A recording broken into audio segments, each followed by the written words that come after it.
cheaper than our producer's underage sister, edgier than the stuff shown on late night television, newer than Kim Kardashian's ex. Live from Orlando, it's Crazy Train Radio.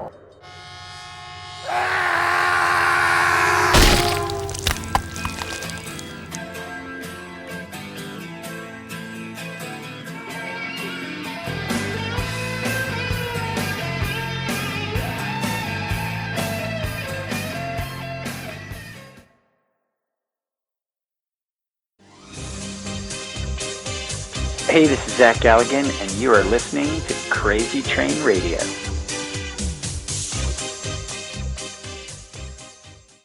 Hello.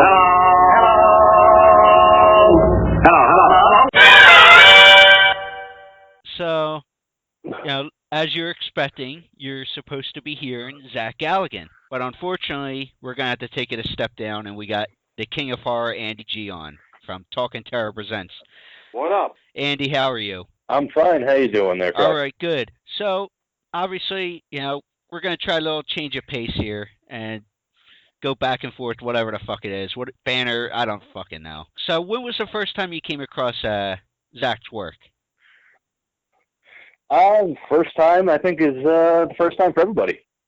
When I saw Gremlins way back in the day. It's you stumble across this little movie, and, you have Zach Galligan in it, and you want to know all about him, because he's got a great presence, and really makes you want to follow that character. And obviously, you told me when we were talking last night online that you were a fan of both 1 and 2, and 2 was obviously more heavy criticized. What's your opinion on the difference of the two movies? Well, if I obviously have to pick between the two, I'm going to pick part 1 as my favorite. But part 2 is good in its own right because it brings up the humor. It makes it more accessible for kids, and I think that's big, especially with a horror film, to make it accessible to kids, because horror, especially nowadays, isn't accessible for kids to watch. It's too violent, it's too bloody, too much nudity. But Gremlins, even the first one, to a certain degree, it's okay for kids to watch. Yeah, because it's funny, with Gremlins 1, he, or I should say, was, you know what, I can say it, because people will hear it in the interview. Zach had mentioned that it's actually for the first half of the film, which is true, a Christmas film that turns into a horror film. It's almost like not that he thinks it was done purposefully, but it was almost like a bait and switch. People would take their kids, let's go see Gremlins, because it came out around Christmas time and all that. But yet, right. Things change halfway through the movie there. And I don't think I'm speaking out of school there, because we're, almost 31 years out of it since the movie's been released, but... yeah, exactly. Well, obviously, I think being the horror guru that you are, most people would get a kick out of Zach being in Hatchet 3 as well. So, how cool was that for you to see? Because there was, obviously, and you'll hear it in the interview as well, a lull in Zach's career, which you'll hear him talk about as well. But to see him in a big project such as Hatchet 3. Yeah, it was great for me because I've always loved the Hatchet series as a whole. I'm a huge fan of Adam Green.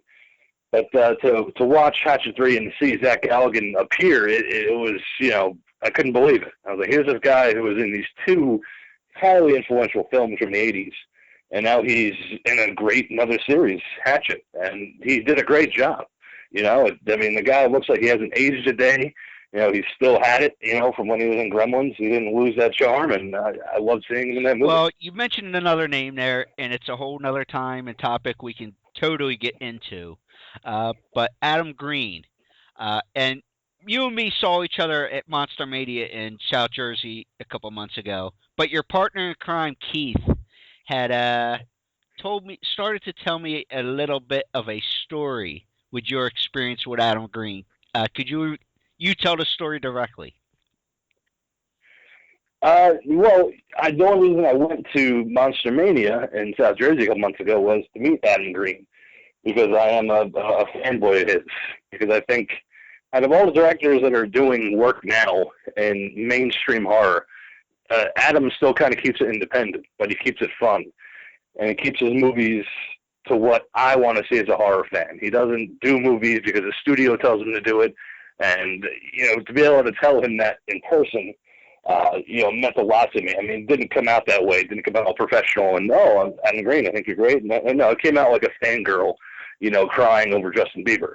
It was, I love you, Adam. Oh my God, you're the best. Just, all weepy, and of course he doesn't mind that because he gets, sensitive and emotional too. But yeah, it was one of those things. It was a once in a lifetime opportunity. And, I don't care what I have going on, if the chance to meet Adam Green, I'll take it. Well, unfortunately, for folks who haven't met Andrew in person or anything or seen pictures, unfortunately he has tits like a fangirl, but that's a whole different story. So I do.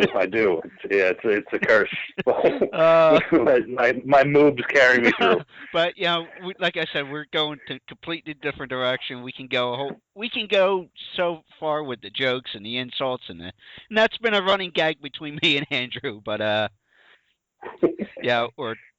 talking about Adam Green. Let's go back to Zach. But were you more of a fan of Zach with the movies such as Gremlins, Hatchet 3, yada yada, the new project that he's got coming out, The Chair, or that we haven't seen yet? Or did you enjoy Zach's work on TV such as like Law and Order, Star Trek, along that line? Well, he's versatile, with his acting gigs, whether it be TV or movies. I'm more the movie side of things because I have seen him on TV, but usually it's just the side characters, a guy that's suspected of a murder, or, a guy that pops on screen for a couple seconds just to kind of do fan service because, hey, it's Zach Galligan. Kind of like William Ragsdale from Fright Night. Every now and then you'll see him pop up in something like Herman's Head or One Order Criminal Intent, and then he pops right back off. So, it's the movies that I kind of celebrate for Zach Galligan. I think that's what stands up through time. Well, obviously, have you guys on Talking Terror Presents talked about The Chair or anything like that yet? I brought it up on the show, The Chair, just because it's Zach Galligan. And Keith actually met him at Monster Mania not that long ago. I think it was about a year ago. This is before The Chair really became something. But he had actually gotten a photo op and an autograph from Zach Galligan, and talking about Gremlins and Gremlins 2. So hopefully, when it comes out and I can get my hands on a copy, I'd love to discuss it on the show, as a film. Well, a little tidbit, and people have a chance to listen to the interview as well. From what Zach is telling us, they have been flying through post-production for The Chair, and if they realistically want to get it out, I think it's DVD, or he's not sure. He hasn't been updated on what's going on as far as how the releases are going to go. But if at the pace they're going, realistically, he was saying maybe Memorial Day weekend, early summer there. Well, that'd be great. So, I'd definitely like to see it. I've heard a lot of good things. So, and it was definitely a project that was word of mouth and helped out with as you know, on the indie scene and the gracious of social media. Indiegogo, this, that, and the other, Kickstarter, all that stuff. So I definitely think it was a fan-supported project to get the novel into a film. Yeah, and that's the great thing about social media these days, is that, the Indiegogo campaigns are out there to help out people like Zach, get the chair made and out there so fans can see it. I've always supported the aspect of filmmaking when you go to Indiegogo. Yeah, so, and he always, and one last thing about The Chair before we get into your social media, he mentioned how much fun it was to work with Roddy Piper, which is always always an interesting character because I know you're a wrestling fan as well. Oh yeah. But then again, anything probably beats Hell Comes to Frogtown, but that's a whole different ballgame. Yeah, definitely is. But speaking of social media, before we jump into the interview, Talking Terror Presents, how can they get a hold of you guys? What's the 411 on that? Well, if you go on to Facebook, you can find us on there, Talking Terror Presents. We're also on blogtalkradio.com. We have an archive of all of our episodes. We're up to 81 episodes now, I believe. So if you go on to blogtalkradio.com, you can access our archives and check out what we have to offer. We are live every Sunday from 6 p.m. to 8 p.m. Eastern Standard Time. I believe we're also on Twitter and Instagram and all that other stuff. So yeah, you can go ahead and check us out there. Yeah, especially that Twitter box seems to be very popular. I'm finally deciding to use the Twitter. Yeah, it was bad enough I couldn't spell beforehand. Now I got to cram everything into 140 characters, fuckers. I know. Yeah, I know. That's the big thing. 140 characters or less. So come on, That's too much to say. Yeah, then again, I could be trying to put tweets out like Chris Humphries about Bruce Jenner, but that's a whole different, I won't go there as well. Well, yeah, I mean, that's a horror movie all in and of itself. Yeah, so. I smell 100th episode for Talking Terror, the Bruce Jenner movie. Yeah, that'll be our 100th episode. We'll do the Bruce Jenner documentary. My transition. Well, speaking of moves and transitions, let's go to the interview. And that's what I'm talking about.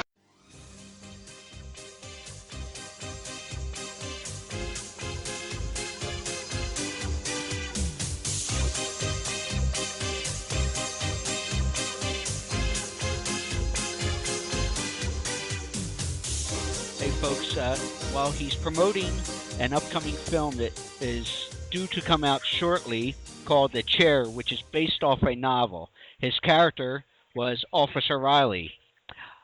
Zach Galligan, how are you, sir? I am doing just fine, thank you. Well, I guess I should start out with this before we get into the movie and the other obvious questions that people would want to know from Zach. I told Zach this yesterday through text when we've been back and forth trying to get everything scheduled, and life happens. But the one thing I found most interesting was that when I made an announcement on social media, some of the females who were old enough to remember Zach in Gremlins were like, I don't know if you call it ape shit or, just like they were super excited that was going to be talking to you. What kind of reaction do you normally get when you meet fans who either they realize who you are if they come across on the street or at conventions or whatever the case may be? Well, I mean, I would say that the reactions really vary from person to. You get everything from the person shrugging and going, "Oh, that's cool," to some people kind of getting really excited. I mean, it is kind of amusing. Some people do get excited to the point where they're sort of trembling, and you just kind of want to say to them, "I'm just a normal person. Relax. It's not a big deal. You just need to kind of." Oh my God, are you Zach Galligan? Oh my God, can I have your autograph? Oh my God. Oh my God. That's my roommate in the background. Oh my God. She's just ragging on me. Hey, it's perfect entertainment there. Yeah. It does. It's very flattering, and sometimes they get very stick, but they're pretty normal. Yeah, because I was like, I was surprised to see a Facebook group dedicated to you, all about Zach Galligan, and that one of my posts was shared within the group, and because there was a Twitter follower, which, by the way, it's ZWG-Man for those who want to follow Zach on Twitter. She shared it in the group, and that was one of the people that kind of was going down the line there.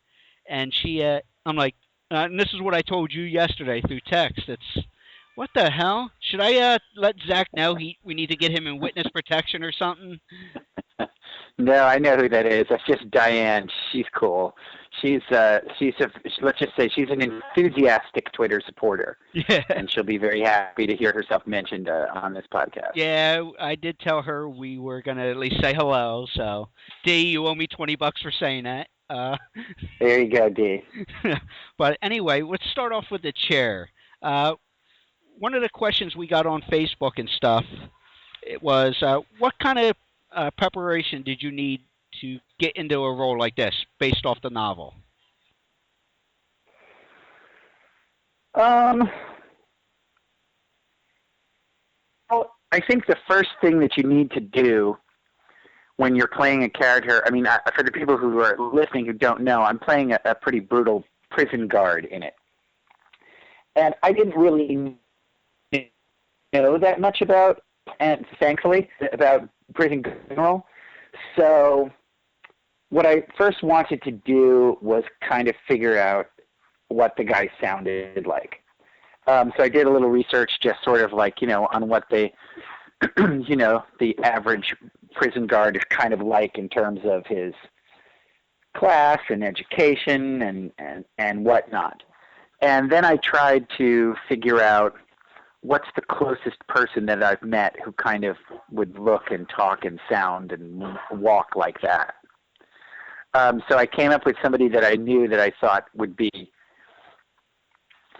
kind of appropriate. It's almost as if I just asked this question, like, if I was going to meet this character, who would this character be? Who would this character remind me of? So I came up with this guy that actually probably 25 years ago, who I thought was perfect. Everything about him, the way he walked, the way he chewed gum, the way he slicked his hair back, everything. So once I had that, I kind of had a template to work off of, and then that kind of the rest of the character fell into place, and then it was just kind of your basic research about, how the prison system works and some of the abuses that are there and whether the stuff that's in actually possible, that kind of stuff. So it was basically first just figuring out how the guy walked and talked and sounded. That was the most important part. Well, you mentioned doing research there, and obviously you've been in the acting game long enough, 34 years, to know what you need to do. But with something like this story that was based off a book, are you one, for part of your research, that will go read the book to get more insight into the different characters? Oh yeah, I mean, I'm a big believer in that you want to use the text as your template, unless, as your inspiration, unless somehow it's really deviating from the text.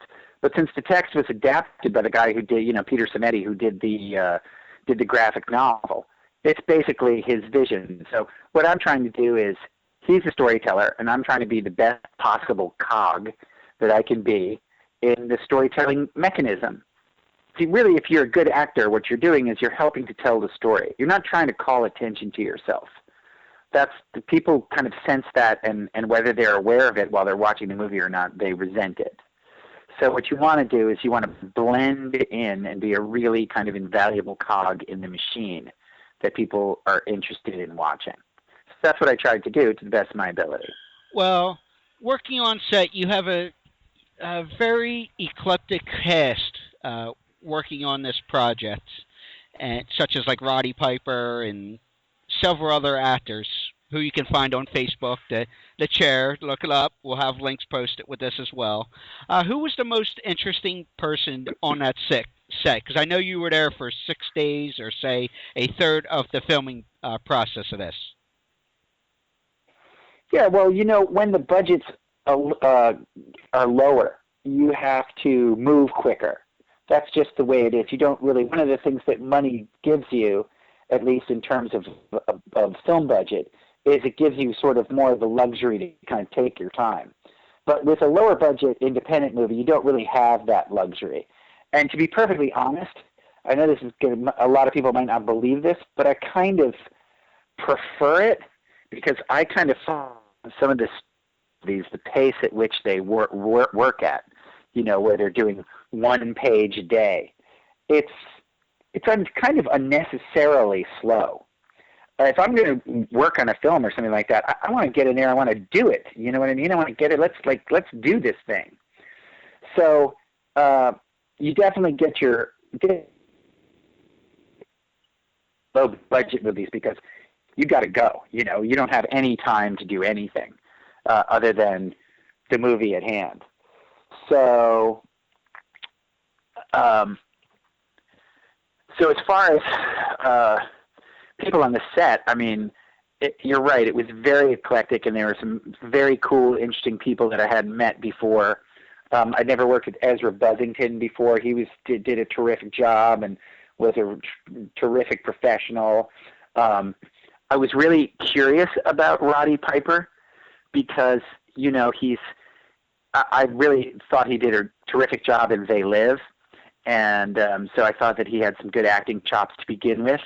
But then also he brings a very, very rich improv background, because what most people don't realize about wrestlers is that a lot of wrestlers translate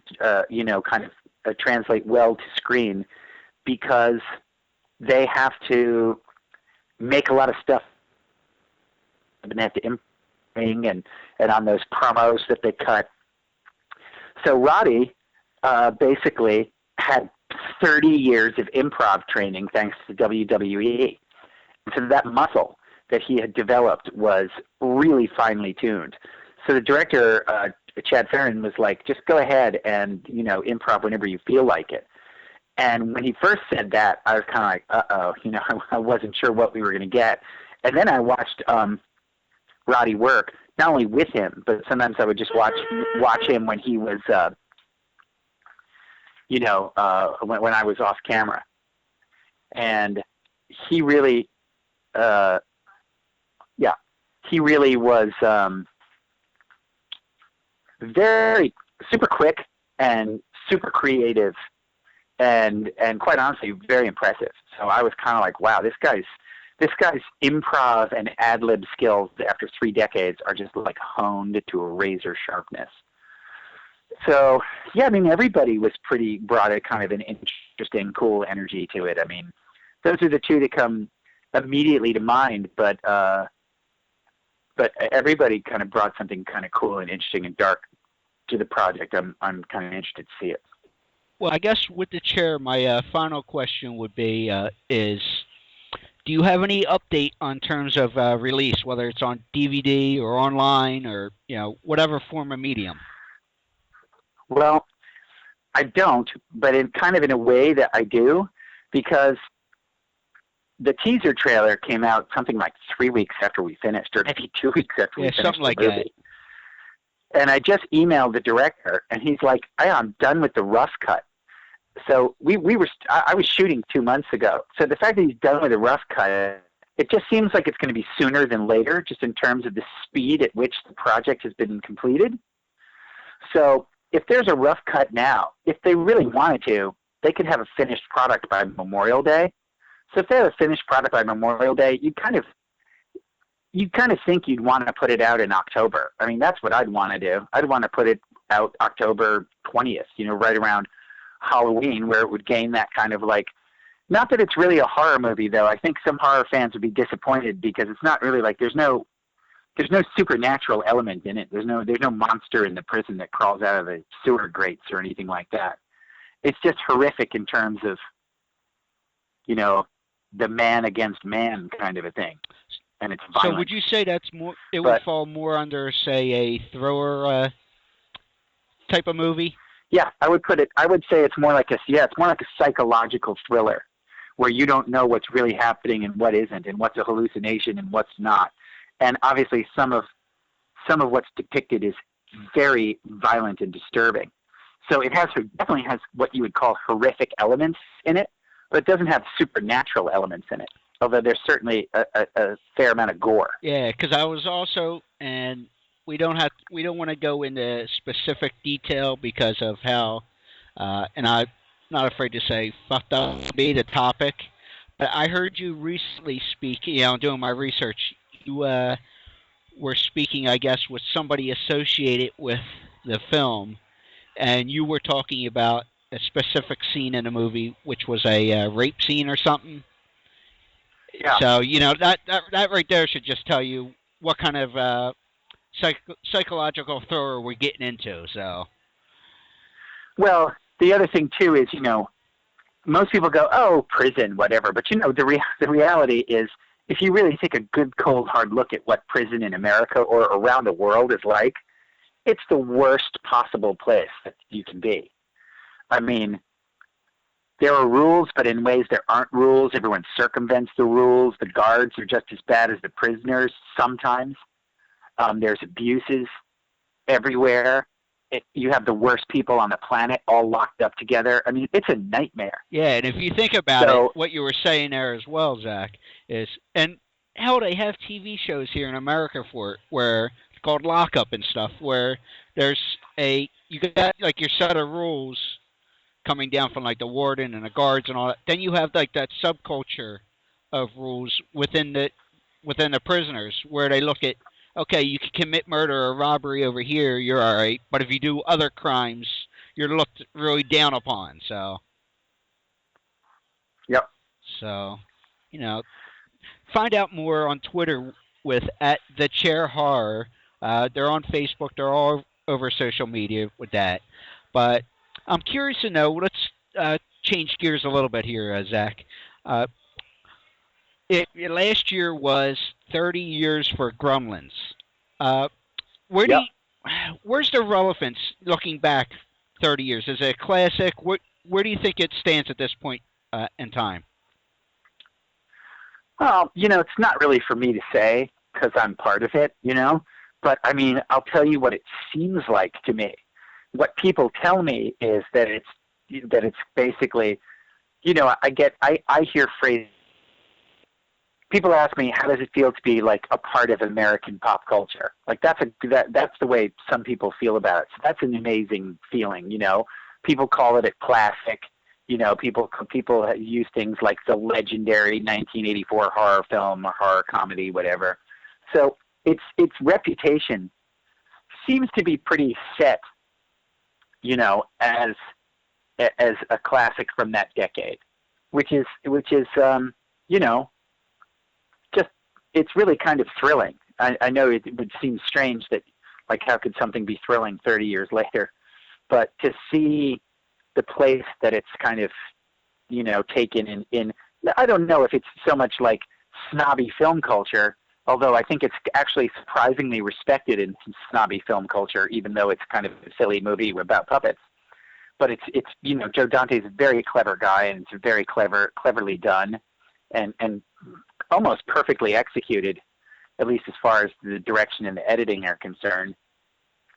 And I think the acting is kind of underrated in it, too. I think there are a lot of nice performances in it from Polly Holliday and Hoyt Axton and Frances Lee McCain, who plays my mom. I think Phoebe's very good. Corey Feldman's very good. I mean, it's got Dick Miller. It's got a lot of good performances. But in terms of pop culture, I think people who are pop culture junkies think that it's just like, one of the 5 or 6 seminal pop culture movies of the 80s, along with Back to the Future and Ghostbusters and The Goonies and, all the stuff that people grew up on. Yeah, it ranks right up there. It's right up there. And probably the thing I hear the most that makes me smile the most and probably makes me the most happiness, gives me the most happiness is when someone comes up to me and they say, I just want you to know right now, you are essentially my childhood. Well, and that's just like, because when you're 20 at the time, you don't realize about the generation 10, 15 years, 20 years below you that you're impacting so strongly. Or if you do, you don't really care about whether or not you're making an impact on 5-year-olds. It's only until the 5-year-olds grow up and become 35-year-olds that you can be like, wow, I really kind of, helped to have an impact on an entire generation, like 10 million people, and grew up watching this movie over and over again.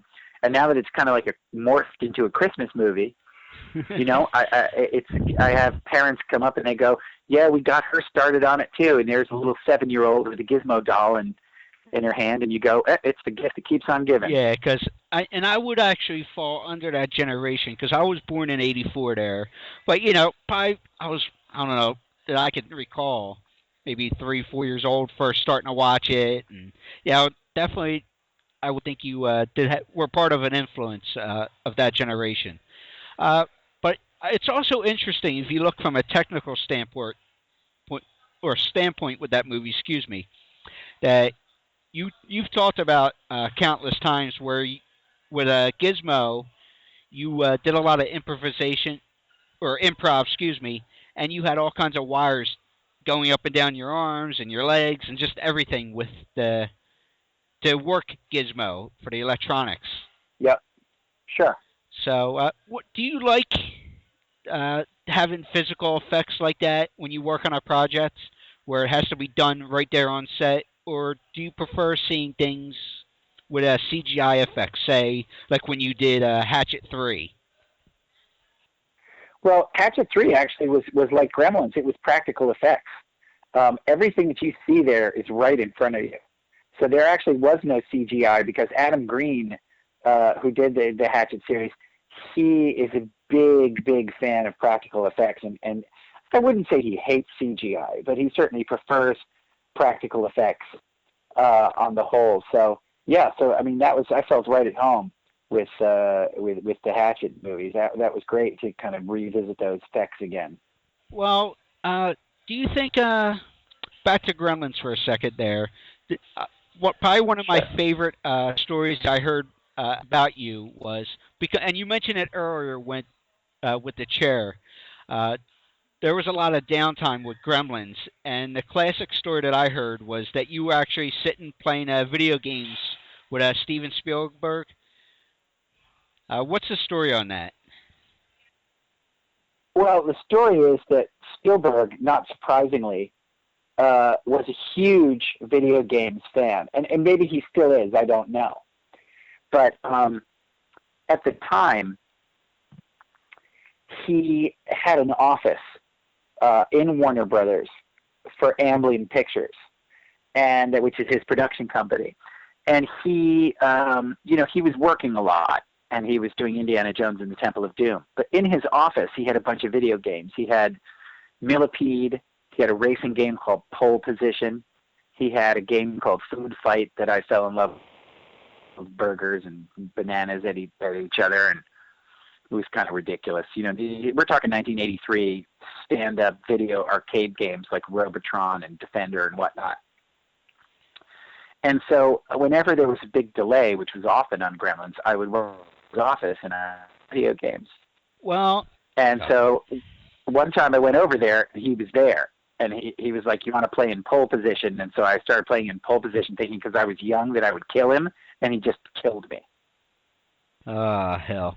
Well, it's interesting because obviously, like you referenced Indiana Jones and different things, Jaws and things that he'd done, and was already a pretty established person in the Hollywood and film game. But something I find interesting, and maybe you can tell me if it had killed your momentum a little bit, as far as your acting career for a while there, was that after Gremlins comes out, it's a real success, people are loving it. Your folks had said to you, hey man, we want you to go get a real job, so we think you should go to school. Did that going back to New York kill you at all to go to Columbia, even though you're probably grateful now for having a degree? Yeah, I would think that probably, like, if I had to do it again, I would not have made that choice. I would have probably stayed in LA and struck more while the iron was hot. But, the problem was that nobody in my family had any show business experience. So I didn't have the benefit of, like, having Clint Eastwood be my dad and go, hey, Dad, what should I do about this? You know what I mean? Like, nobody in my family had any idea what to do. So we were just operating by kind of old school ideas of, you should get a degree and you should do this. I mean, what someone should have said is, what are you, out of your mind? You got a huge movie here and you can come back and get your degree anytime you want. You got to strike while the iron is hot. But of course, nobody told me that because nobody knew it at the time. How did anyone know that? Nobody in my family was in show business. So yeah, I think that probably hurt my momentum, But you can't really use that as an excuse because I've had decades, to try and revive it. But the fact of the matter is you do kind of only get that one window when everyone's like, so is he going to do it? Is he not going to do it? And then if you don't really follow it up with something super impressive. I mean, I actually thought I did follow it up with something super impressive, and that was the Molly Ringwald suicide movie that I did called Surviving that put me on the cover of People magazine. And what I didn't realize at the time was that television in 1985 was kind of considered like second grade and second tier level. It was kind of like the B team. So it was kind of like, oh, we thought he was a movie star. Now he's doing TV. TV is God. Yeah, but let's fast forward though to this time because you say that. Look at shows on Fox and different channels. How many guys or gals who have made their bones in say movies, like a Kevin Bacon or something, are doing TV shows now. So I think that mentality has changed somewhat. Oh my God, it's completely changed. That's what I'm saying. But what I'm saying is, at the time, in 1985, people were like, "Oh God, TV really?" Like I said, now everyone says TV is God. You know, and they think it's the best thing ever. But that's not the way it was. If you were doing TV, you were sort of considered. Well, I guess you couldn't get movies then. But now it's different, and there's really only one real reason why it's different, and I think most people don't know the reason. But as an actor, I can tell you why. Most people are doing TV for one major reason. They can say the scripts are better, and you can argue about whether or not the scripts are better, but there's way more money in television now than there is in film. If you want to make a really good living and get rich, you do a TV series. If people could get rich doing movies now, they would, but it's almost impossible to unless you're one of the top 10 stars on the planet. But if you're on a TV show, you're filthy, you're rolling in it. So it's much more a financial thing than anything else. Oh, well, yeah, I guess with sponsorships, and then you got like the different subscription-based channels, Netflix and HBO and this, that. There's 500 of them if you really look into it. So, yeah, you could see the money being there. But you've actually done TV. I got a couple more and we'll let you go because we were telling you only 20 minutes. But you've done both TV work and film. You've done like Law and Order, Seventh Heaven, and different shows like that. Do you have a preference in the medium you do, whether it's TV, film, or even stage work since you're based in New York?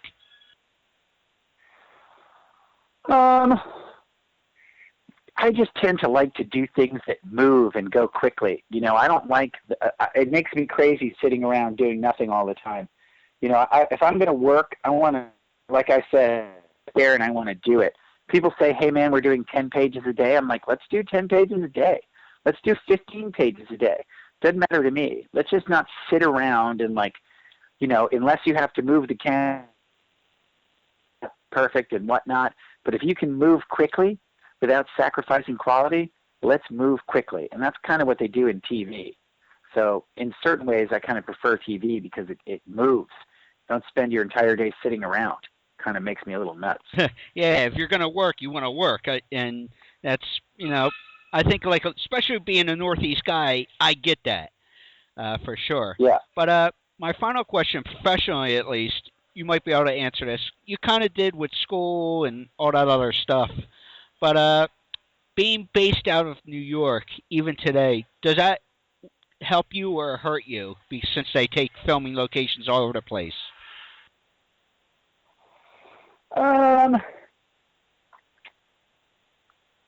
Well, I think it's undeniable that there's a lot more casting that happens in Los Angeles than happens in New York. So I think in New York, you do kind of miss some of the opportunities.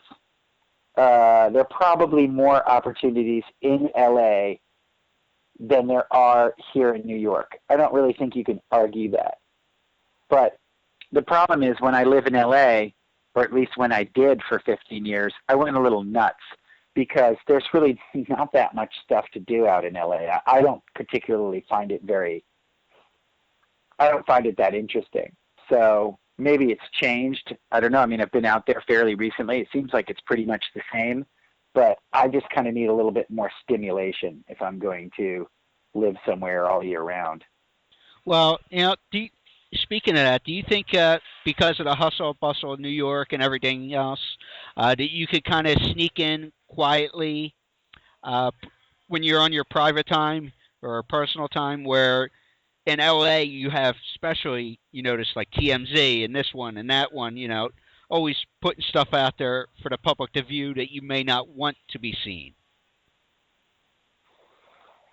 Well, I think you're certainly more scrutinized in LA, but I mean, I don't think TMZ is going to bother me because I'm not on a hit TV show. Maybe if it was on a hit TV show, TMZ would be all over me and it would be a nightmare, but I don't really foresee that happening right now, But yeah, I probably have a difficult time getting TMZ to even Hey, you know what? So, Yeah, you know what? You've obviously done something right because you've been in the game for as long as you have and have made a living. So you've obviously over time done something right. But the movie is called The Chair. Keep attention on social media for sure. We're going to keep plugging it away because this is an interesting movie and everything else. Zach, thank you so much. thank you. I appreciate it. Hey, you still there? Hey, Zach? Like tailgating, stock car racing, and the blues, Yingling is purely American. Like neighborhood hardware stores and local diners, Yingling is a family business. And just like talking football, politics, or beer, Yingling is no nonsense. Yingling is like a lot of things, but our lager is unlike anything else. It's a true American lager, purely independent in a way that's hard to find these days. In a way that's avoided every superficial fad and fancy distraction that doesn't have to do with making great beer. Maybe that's what's made Yingling Lager kind of an icon. It's no frills, no shortcuts. Beer that's all about the beer. Refreshing, isn't it? It says something about Yingling and the people who drink it. Ask for it on tap or in bottles wherever you go. And get a taste for yourself of an American original. Think about it. We've survived for 185 years by making darn good beer. Yingling Lager, from America's oldest brewery. DG Yingling & Son, Pottsville, Pennsylvania. Please enjoy responsibly. Do you enjoy murder, madness, and mayhem? Then find it with the King of Horror, Andy G, and the Madcap Guru Geek Keith on Talking Terror Presents on blogtalkradio.com and iTunes. Talking Terror Presents, where no film is too good or too bad. Stay scared.